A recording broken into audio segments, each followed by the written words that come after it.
Facebook? Anybody there?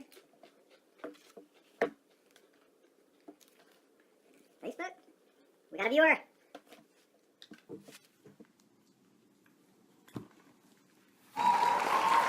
What's up, Facebook? What's up, Wendy? All right, AZ Flip guys. CashFlow Kris. I'm here with Paul, the producer. BP is still out, living the dream. I think he left Costa Rica, or he's going back to Costa Rica right now. That bastard. Did you see that picture of him with the scuba? I did, actually. Dude beat me to scuba. That pisses me off. So anyways. I saw the video, too, of him doing the Superman. So yeah, we're at a school today. Why don't you tell them who you are, man? Why don't you introduce yourself? Not everybody knows who you are. What's up, everybody? I'm Paul, the producer. I'm more of the behind-the-scenes type of guy.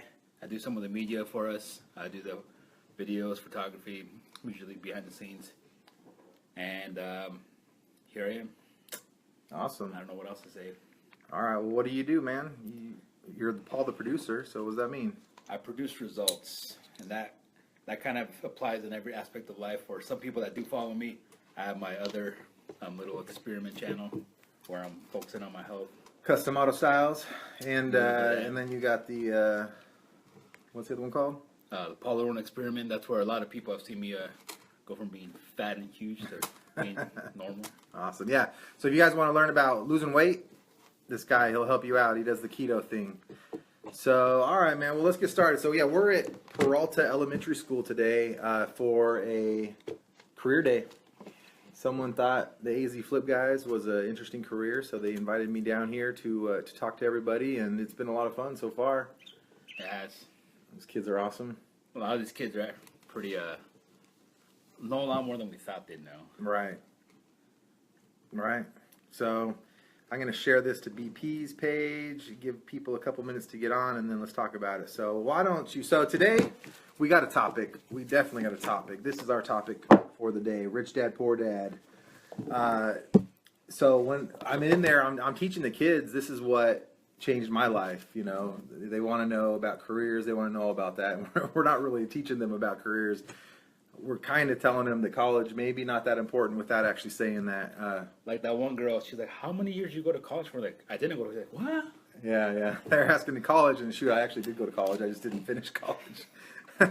but that's the thing. I mean, that's kind of the lie. What's up, Charlie? Thanks for joining us, man. What's up? That's kind of the lie that we are taught. So we'll go over that later today. But yeah, so I guess we can review. AZ Flip guys, we can review. BP again, he's out. So we're getting ready to list the 16th Avenue property. We posted pictures yesterday. That was one of the first tours that everybody walked through with us. You were there on that one. Yeah. The one right by the park. Mm-hmm. So that one took a while. Permits needed. They added on. They did a new roof. They moved walls. He looked a lot taller than normal. Yeah, it's got its issues. Hey, what's up, Charlie, man? How's it going? I'm glad that you joined us today. So, yeah, so we got 16th Avenue coming up on the market. We closed on 109th today, actually. So that was nice. I had to put a ton of work into that one to make them happy, but it's all good. So one thing to look out for, guys. The roof was a lot bigger issue than I thought. We had a flat roof. And I couldn't just coat it. Usually you can just coat it and it'll be all good. It'll stop all the leaks. But this was in a community and it was a pretty old community. So the roof had actually sunk like 6 inches. So they have the holes, the parapets, to where it goes and it goes out the holes.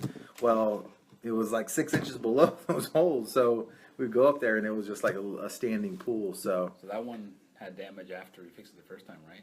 Yeah, I tried to go cheap on it, but then the inspector came in and they're like, no way. Even though we had fixed it and it wasn't leaking, it was not done right. So we came back $6,000 later, made that happen, closed on that deal. So that's good. We got Fairmont. We got another one that we're starting. We're going to head over there after this and make a list of what needs to happen with that. But other than that, man, we're doing our thing.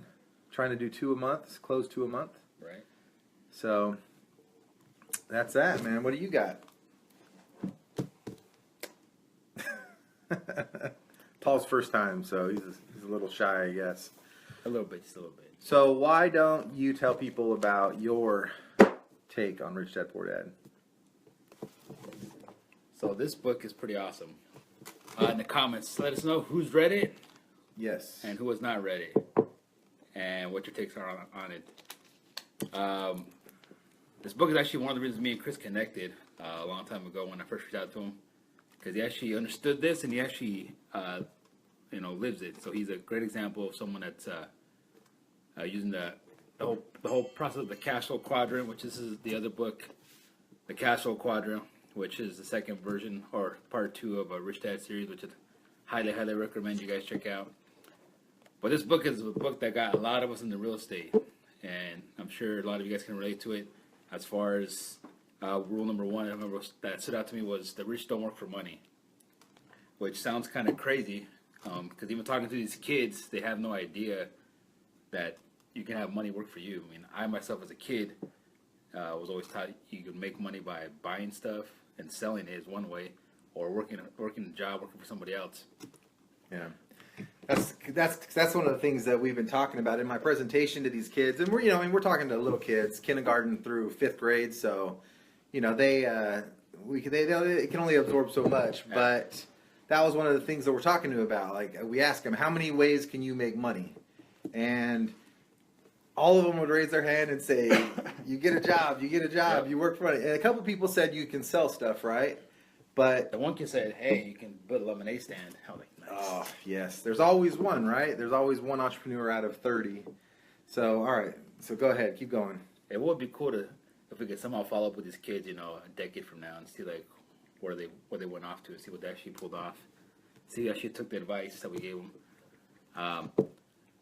But yeah, Rich Dad Poor Dad. If you want to understand how money can work for you, understand what cash flow is. Honestly, I didn't know what cash flow was. I never heard of the word cash flow until I read this book.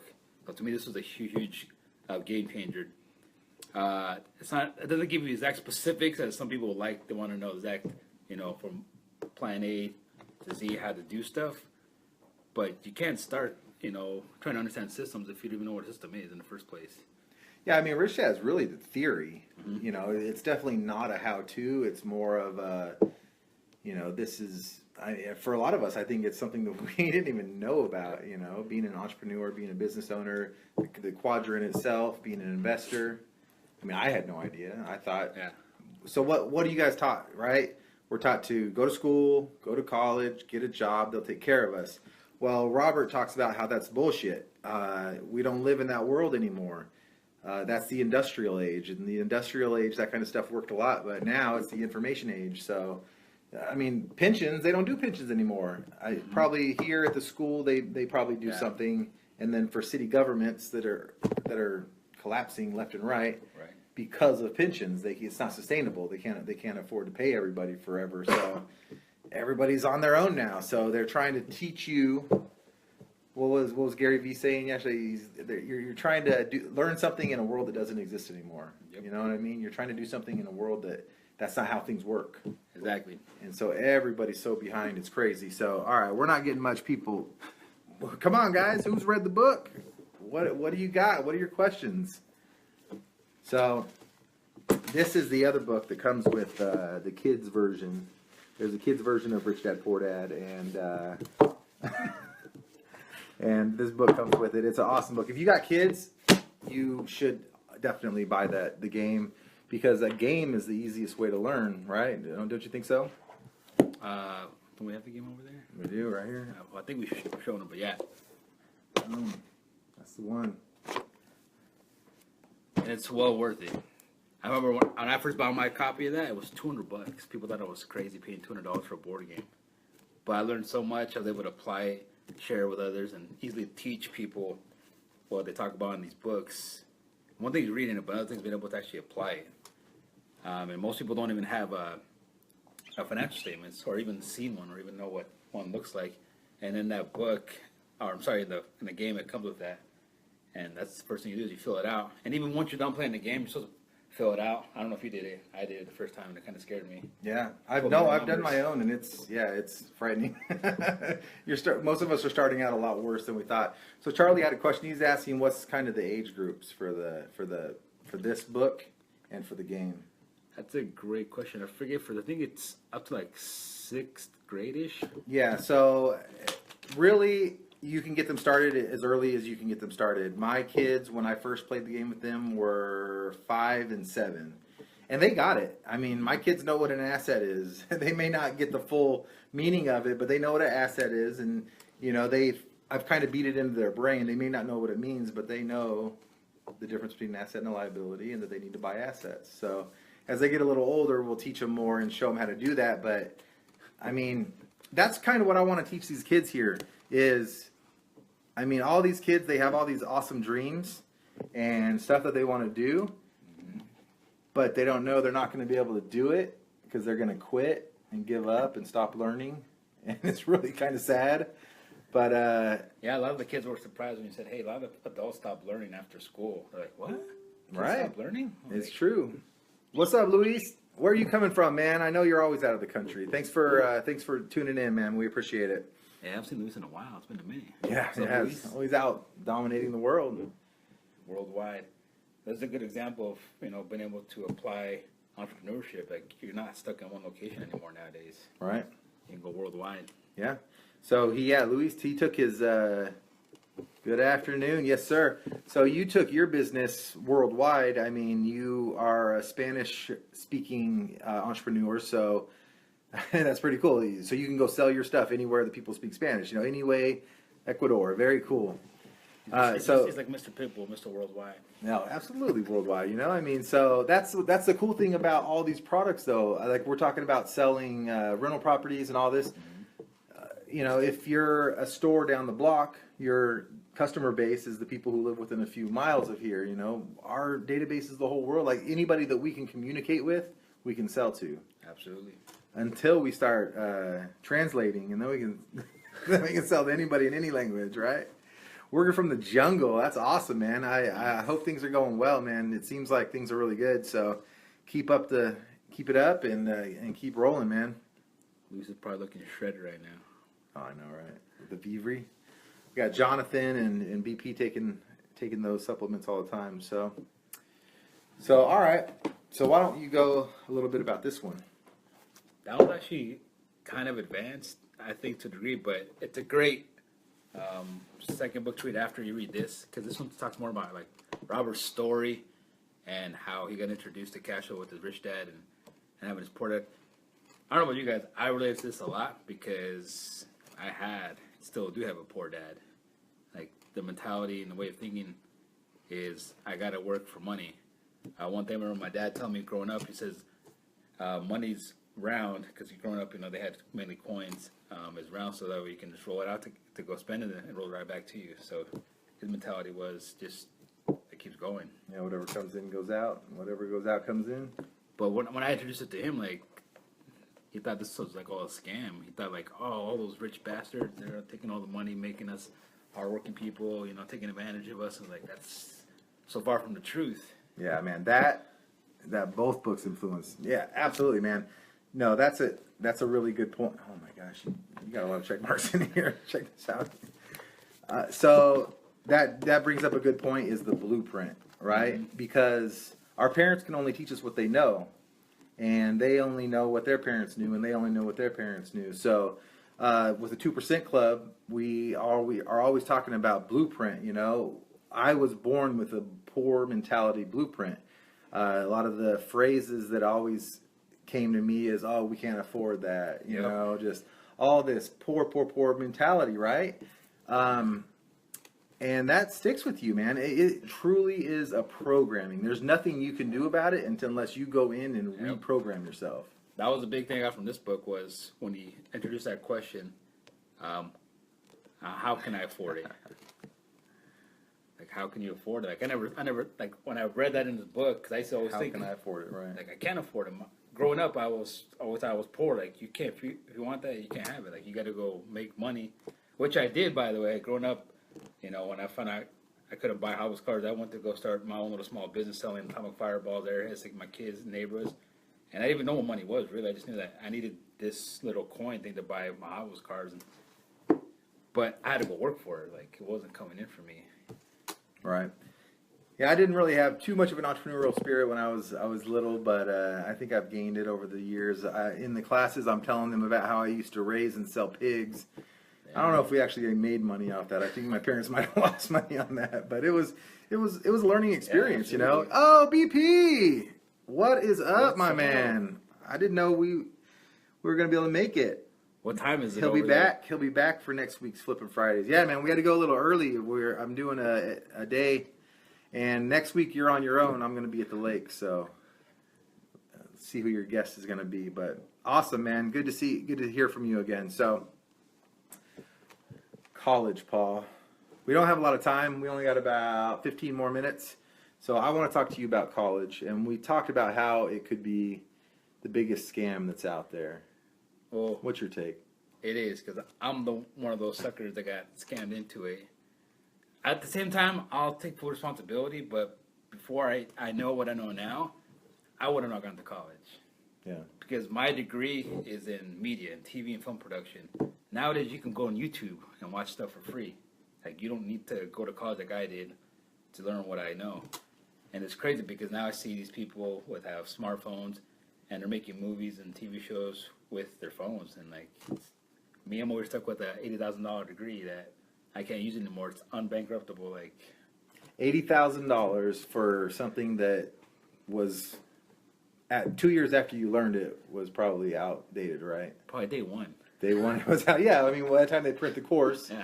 So, I mean, all right. So, college obviously is not horrible for everyone. There's a lot of places, you know, there's a lot of great jobs you can have, you know.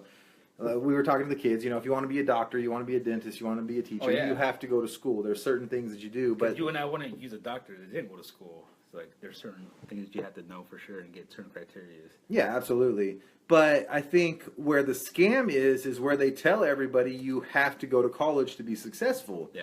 So that's absolutely not true. You know, I have a good friend who got a 4-year degree in psychology, and he delivers pizzas for a living. You don't need a degree to deliver pizzas. You don't need to pay for your college for the rest of your life, you know, for that. And that's the bad thing. Most people, they do a job that actually really doesn't require it. So they were fed the lie. They believed the lie. They went, and now they get out of school like you with an absolute insane amount of debt. I mean, one of the reasons, college, if it wasn't so affordable, I don't think would be that bad. But they've jacked up the prices. The books are insane. I mean, everything with it is insane. That was the worst part. The books, they make you buy new books, like $100 books, and they were by the instructors. And I'm almost trying to save some money and think like an entrepreneur. Like, what if I use my buddy Jimmy's book and we just like buy it together and we just share it because we're not gonna use it. Can't have that. Every time they get mad at me, like, you gotta buy the book. Well, it's a huge income source for them, you know, doing the books. Make a new book every couple of years, regurgitate. I mean, that's what all the gurus do, right? How many books has Bob Allen put out? You know, so and Kiyosaki too. He's no dummy. He has a great idea, and then he just goes off of it. So Luis, what do we got? I think college is a comfort zone people use an excuse not to face the real world. Ouch! I think you're dead on, man. I think you're dead on. Yeah, I mean, I know a lot of people that are still going back to college to avoid having to pay their payments. Oh, I know people intimately who do that. Why would you do that for? Because you don't want to pay. It's crazy. So you get out. Oh, let's go back. We got a question. Lisa Bray, one of my old associates at Keller Williams, wants to know where was it at? Have we ever been to a seminar, a Rich Dad seminar, and is it worth it? I have, and I think it is worth it because you get someone's experience compacted into a small period of time, compared to trying to draw it out for a full semester, which is super slow. Like, we live in a day and age where you get instant results. Right. I mean, right now we're getting instant feedback, instant questions, instant likes. Like, it doesn't make sense to go slow with information. It's everywhere. Now it's infinite. Right. If you think about it, everything's online. So you don't even need to go to seminars technically, but they're great places to network people and meet new potential partners and whatnot. So I highly recommend going to seminars. Rich Dads are a little bit pricey, but also our friend John, shout out to John Leicester, he's been to one, and he said it was well worth it. I mean, it can be a little pricey, but compared to like a college degree. Yeah. So yeah, my take on it is, yeah, they're definitely pricey, and it's not for everyone. I think the problem is a lot of people pay a lot of money for these seminars, and then they don't do anything with it. Yeah. And then now it's a scam, right? So there's a lot of way overpriced programs out there. I don't think you should be paying 20, 30 grand to do pretty much anything. I mean, unless they're going to guarantee you some sort of results or something that gives you value. But I went to Art of the Deal, Rich Dad. It wasn't crazy. It was like $500 for the seminar, Lisa. And I tell you what, that seminar changed my life. That was amazing. Just the things that they talked about. Mm-hmm. It was right after the crash. It was probably 2009. Obama was a brand new president, and it was very insightful. I mean, I learned a ton.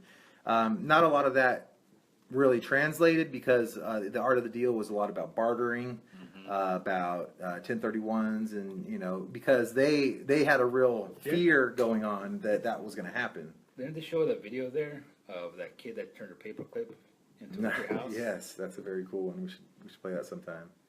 So he just turned it. He bought one thing, sold it, bought another, right? It's crazy to think about. Look it up. I don't know the link, but I think it's Art of the Deal. Maybe Google red paperclip into a free house. Like, and he got national coverage because people couldn't believe it. And what happened was, as he put it out there saying, "Hey, I got this. Does anybody have something of value they want to exchange for this?" And it was amazing because you would see him, like, a paperclip was worth nothing to maybe yourself, but to someone else, like, I'll take the red paperclip. I'll give you I forget what it was. Like, he started trading up, which is pretty awesome to see. And eventually, I think some like radio station like threw it out there, and then somebody, "Oh, I got a house if you want it."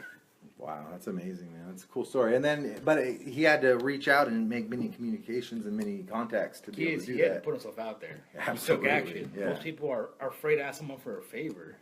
And then you need to be able to negotiate. You got to find somebody who wants a damn red paper clip. Yeah. And what do they have that is important? I taught my son a really valuable lesson like that. We were at Disneyland, and we saw a pen that he wanted, and I brought some that they didn't want, so I could trade. And so I found one that he wanted. I traded a crappy pen, and I got it, but then I made him give me 2 pins for it because he wanted it so bad. So now I was able to take those 2 pins and do it again and again. So maybe I'm taking advantage of a 7-year-old. Maybe I'm teaching him a lesson. I don't know. It's all relative, to the individual. So, Hey, Ebony, thanks for joining us. What's up, Ebony? So let's go back to college. So they tell you have to go or you're going to be a loser. And then the next thing is it's really expensive, but everybody can pay for it, right? Because they'll just give you a loan. This is insane, okay? So I'm a real estate investor. I'll go to a bank and I'll ask for a $100,000 loan, and they're going to want collateral. They're going to want my credit. They're going to want to know so many things. And you know what? They're probably not going to give me a loan. If I'm a 19-year-old poor college student with no money, they'll give me a $100,000 loan. Like, how stupid is that? Yeah. So they won't give a loan to somebody with a job who makes money, who's buying an asset, right? I'm looking to buy something that's going to make money. Instead, they'll give $100,000 to some dumb kid, and then it's not bankruptable. That's why it's a scam, guys. Yeah. College is great. Go learn. I'm not saying don't learn. I'm never, ever going to say don't learn. But I think it's outdated, and then it's a scam because they'll give you the money to do it, and then they won't let you bankrupt it. Seriously, it's until you die. I heard someone say, "Oh, no, that's not true. They have some new program where if you do something for 20 years..." Come on, that's your whole life almost. If you can't pay off your student loans in 20 years, what the hell are you doing anyways? So basically, if you stay poor your whole life. Exactly. Which is stupid and pointless. Like, wow. Basically, if you stay mediocre, like, what kind of... Yeah, if I just stay poor for another 20 years, they're going to, instead of going out, creating something and paying it off and just taking care of it. Reminds me of people I know, I won't say names, that purposely do certain activities to stay on welfare. Oh, right. That's horrible, man. That's horrible. Like, So instead of trying to think outside the box, how can I get out of welfare? How can I better elevate myself? They're like, what do I got to do to stay here so I can take advantage of these quote unquote benefits? Yeah, that free mentality isn't good. I mean, we definitely need a safety net to help the people that need it, but just giving stuff away isn't good for anybody.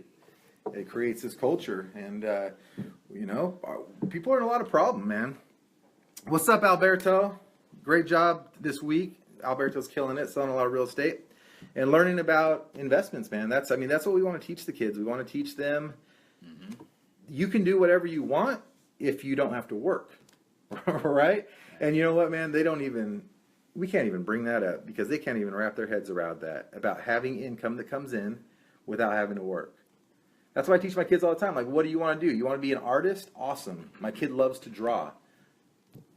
Create passive income, and then you can draw your whole life. You know? And it's possible nowadays. I mean, because I'm an artist myself, and going to college, to an art school, the broke artist, the starving artist is kind of a real thing. But it's only if you want to stay there. I mean, I got friends that would design T-shirts that would make. What they would do is they would design a portrait. They would put it out to all the people on Instagram and Facebook, like, "Hey, which one do you guys like?" Mm-hmm. And they get all these responses, this feedback. It's like, "Hey, how many of you guys that like it would want to see this as a shirt?" Like, all right, get all these. So they took all these pre-orders, got all this money ahead of time, never made the shirt. And once he got all the money, then he wanted to make the product, and he shipped it. And Brilliant, he's now getting paid. He's no longer a starving artist. I mean, and he's doing what he loves. Right. So it's possible with the day and age that we live in. Because he has a business. He has something. His shirts are out there being sold 24/7. He could be sleeping. He could be on vacation. He could be doing whatever. His shirts are out there being sold. So that's awesome. That's a great way to make residual income. Is you create something once, and then you sell it over and over and over and over again. This T-shirt here. I mean, the guy that made Ninja Ninja Turtles, Turtles, right? And the TV, Ninja Turtles was dead forever, and then, or the old cartoon, Yeah. and then what comes around? Netflix comes around. Guess who got paid? The Ninja Turtle guys. Yep. They got paid to show that. So it's awesome. There's so many ways. All right, we got a couple questions. Let's see. Aaron Kimball, love watching your videos. Stuff is legit and actually helping me out. Keep up the good work. Awesome, Aaron. Dude, that's what we want. That's why we do this. We don't charge anything. We want to show you our experiences. I tell you what, man, I made a ton of mistakes in this business. And so if I could keep you from making those, first of all, I try not to make the same mistake twice. That's my goal in life. If I can do something and not make the same mistake twice, I'm happy because we all make mistakes. Absolutely. But if you guys cannot make mistakes because of me, that's even better. Oh, look at that. We're getting all kinds of love on that one. Let me take the hit for you guys. Oh, we got a new flower one. What is that about? I don't know. All right, Luis, again.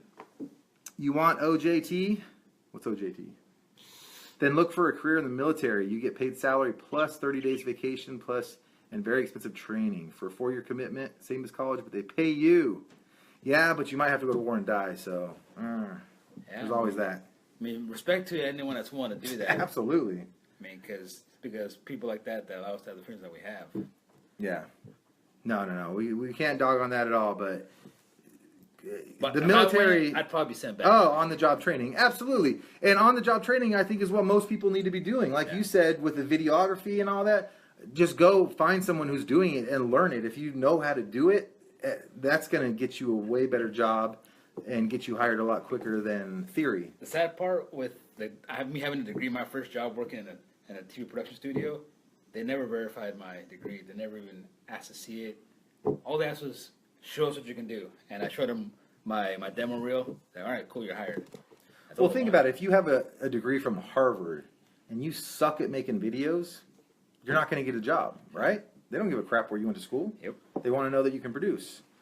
So definitely, man, definitely. All right. So on the job training, we have a lot of guys that did that with us. They didn't really know much. This guy Jeff worked for me. He learned how to do plumbing, electric, on the job training. He got paid, earned while he learned. He was a competent guy, but he really brought it on and took to learning. And then he left me, man. He's making a lot more money than what I was paying him. So he didn't go to college. Right. He learned a trade. He perfected a trade. And now he makes a lot of money. So what's up, Pam Bauer? I hope your projects are going good. We should check it out someday. That's I great. want to see that Tempe one. That's great advice, though, if you think about it. Like, if I would have known something like that, I'm thinking of on-the-job training, I could have easily gone to work for a studio instead of going to college and work for somebody and see if I even like it. Oh, that's a great point. Like, What happens when you get your degree and then you're like, crap, man, I don't even want to do that? There's a lot of people that did that. I know some family members and friends have done that, and I'm like, you're in the hole. I mean, I'm kind of like that myself to a degree. I mean, I still do media stuff myself only because I love it, but I'm not doing that full time like I used to because I just quickly kind of got burnt out of it. Right. Yeah, and plus, what are the chances that what you want to do when you're 19 is what you want to do for the rest of your life? I mean, I didn't even know what I didn't know anything about real estate when I was 19. I had no idea what I wanted to do. I thought I wanted to do a bunch of things, but then I learned about it. And I'm like, no, that doesn't seem like much fun. So I will say though, you don't know how life's gonna unfold. I mean, the only reason I'm in real estate now is because of the path I took. Because I was doing all these videos for all these real estate investors and people and whatnot, and I'm sitting there charging them. They were quick to negotiate me down on price, but then I'm seeing the work they're doing and the money they're making. I'm like, I'm in the wrong business. Like, they understand, the true value of money, or more, you're trying to nickel and dime to make a video, which a video doesn't sell your property. It's, all other aspects of location, price, points, and whatnot, and everything else. And that's what ultimately got me to switch over to real estate. yeah, I enjoy being an artist, but it's such a hard battle. it's hard to pay the bills being an artist. Yeah, there's a good thing about a kid who wanted to learn pottery, and he wanted his dad to pay for school. He's like, no, you need to get a job. He's like, but they don't pay anything for pottery. Like, exactly my point. Yeah. So do it as a hobby. If it's something you love, do it. If you can sell it on the side, do it. But come on, guys, don't spend $40,000 on a college education. It's crazy. For that. Now, if you want to be like my cousin Mike he went for computer engineering. You got to go to school for that stuff, man. You got to learn, and you won't get a job without it. But those guys, they're demanding insane salaries right out of college. So if you are going to go to college, make sure you're in a program that is actually relevant and one that you can actually get a job out of. That was one of the things they tried to push on you guys, that they would get you a job right out of college. They right? tried to guarantee me job placement, which never happened. I mean, luckily, I got a job because I networked. That's one thing I did learn in school, but it wasn't in the curriculum. It was just, I quickly found out that what you know is great, but it's who you know that gets you in the door. Right. But I learned it on my own. It was just through experimentation and talking to teachers and saying, hey, do you know anybody? It wasn't taught in the class. It was, what it was me going before and after class. Like, the students that were bell rings, I'm out here, me, I had to go out of my way. And I quickly learned by networking. I actually learned this in high school, honestly. Yeah. That's honestly how I graduated high school. That's how I didn't get flunked, because the teachers liked me because I'd go before and after class, and I quickly found out they liked, just talking to me because I did care, and so they went out of their way for me. So the other kids that were just a bunch of jerks and didn't care to build a relationship, they failed. Yeah. Going back to that, man, that's a huge thing with Rich Dad is... I run across this all the time with my kids, and it drives me crazy. It's taught to not collaborate, right? If you ask your classmates about something and try to learn together, you're cheating. Yep. And so I'll try to work through some problems with my son, and he thinks that we're doing something wrong. It's like, no, you don't have to know everything. You can go learn things. You know what I mean? Have people provide you information. Nobody's a know-it-all. Right? Nobody knows everything, so that's one of the things. So I think we're getting to where we need to kind of wrap this up. We're going to go talk to some more kids. Got a couple more classrooms. But again, I want to reiterate, guys, this is kind of what we're teaching the kids, but it's what we all need to know. 4 types of income, right? That's what we're asking all the kids. What kind of income can you have? And all they know about is having a job. The one guy wanted to start a lemonade stand, which is cool, but he probably still doesn't get it. You know what I mean? So he's an S. He is an S, which a lot of times an S is worse than being an E, because you're going to work harder and not make as much. At least with an E, it's guaranteed. But yeah, so there's 4 ways to make money. You can be an employee. You can be self-employed, like a doctor, realtor. You can be a business owner, which Robert says you need to have about 500 employees. I like the definition I like of, are you a true business owner? Can you leave your business for 6 months, come back, and it's working better or the same as when you left? It hasn't crumbled yet. So I'm not a business owner as far as By that standard. by that standard. Although you want to But for the rentals, it is. You went on vacation recently and your business didn't crumble. I did, but not for 6 months. That'd be a long time. So, but we're working on getting there, you know. So, and then definitely the I. So I've been giving them the example of video games. Everybody loves video games. So you can be an E and make video games. You can be an S and create a video game. You can be a B and own be your own GameStop, buy a GameStop, a franchise. Or you can be an I. Find that S. Find that brilliant guy who wants to start Minecraft. Seriously. Every kid in there knows Minecraft. Yeah. It's amazing. And then you see those little fidget things, little spinny things. What are those called even? Like, they're called fidget spinners, and it's insane. Every freaking kid in the world has one of these days. But they're like brand new. And it's just a little toy that some guy's going to make billions off of. Because it's just a hit. In 6 months, next school year, it might not even be a thing. That's the only problem is something that's trending. Like, yeah, that'd be tough business to be in, where you get a constant focus on building something that's trending. Right. So, luckily, real estate, it's never gonna go away. Never goes away. My rentals are always rented. They're insured. If something goes wrong, I get paid for them. So that's the one way. If you want to have a business that's really going without you involved, real estate is rentals are definitely the way to go. So that's it, man. We're gonna wrap this up. Sorry we were off a little early. We were on a little early, but we gotta do what we gotta do, and we didn't want to miss it. So coming to you live from a conference room in some school on the west side. CashFlow Kris, Paul the producer, and we always teach you guys: you flip for cash, but you hold for wealth. We'll see you next time.